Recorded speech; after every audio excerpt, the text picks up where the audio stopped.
Hi everybody, welcome back. I'm going to be giving you a bit more of an in-depth guide around the OPC interface now, just to show you how powerful it is and how simple it makes a lot of your administration on your Deskpro instances to do.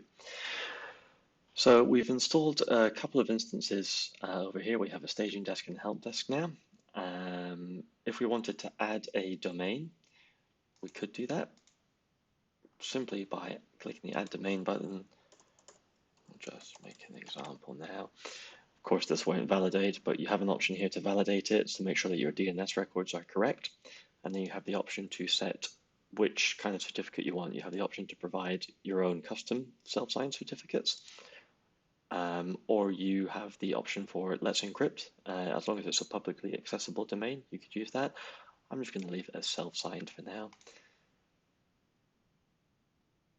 And the OPC will add and reconfigure everything it needs to make that domain accessible for your OPC.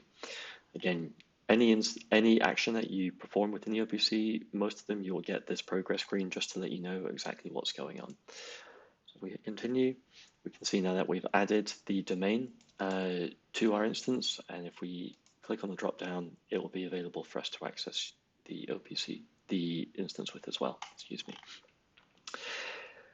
We've got several options for file storage for attachments and that kind of thing. By default, it will be set up to use the file system. We can always change that and opt to use the database itself to store the blobs. Or if we have an Amazon S3 bucket, we can fill in the details here, validate it, and use that for our storage.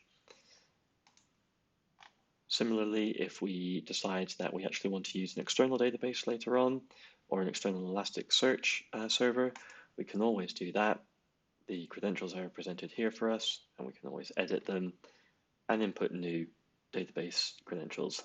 Again, we'll have to validate it to make sure that nothing's going to go wrong. And the same would apply then for the Elasticsearch service as well. So if we wanted to, again, update the details and validate, and we're okay. So over on the left-hand side, to go back to the navigation menu now, we have some services that we provide status pages on, so you know exactly what's happening with your OPC. If we get the status of the database server, we get some basic information, what version we're running, an estimated size that will be used on disk, the processes, and all the database variables that we have. Similarly down here. The same thing goes for Elasticsearch, just so you can keep an eye on your indexes. Here we know that we've got a healthy index, and we've got 2 aliases in our index. Finally, just information about the host, just so you know how much memory you're using, how much disk space you're using, and what the load is of the server. And these will all alert you if there's a problem, which I'll get onto now. So we have the concept of a problem checker in OPC, and it will monitor quite a few metrics, as I was mentioning before, about disk space, memory usage, and if we detect that things are not quite right, maybe disk usage is a little bit high, you'll see it presented in this table here. And of course, if you configure email settings, you can opt to get email alerts about when things are perhaps a little bit high, such as memory usage, and when they resolve as well. But it's not just information about the host that we track. There'll be information about, if there's a new release of Deskpro or a new release of the OPC. All that kind of information will be fed into this problem checker, and you'll get alerted via this table and your emails if they're set up. One of the things that the OPC makes it pretty easy to do is manage backups of your instances. So we can see here, we've got the time at which automated backups will run, and they will run daily. But out of the box, it's at midnight to try and minimize any impact. And we can see here that both the help desk that they have backups turned on.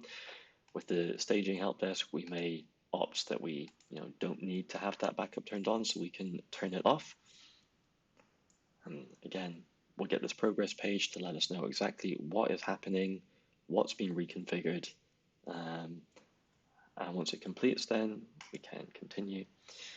And then we can see that the backups are off. If we go back to the global backup page now, we can see that backups are off here. If we wanted to take a manual backup for any reason, we can also do that. We can just hit this manual backup button.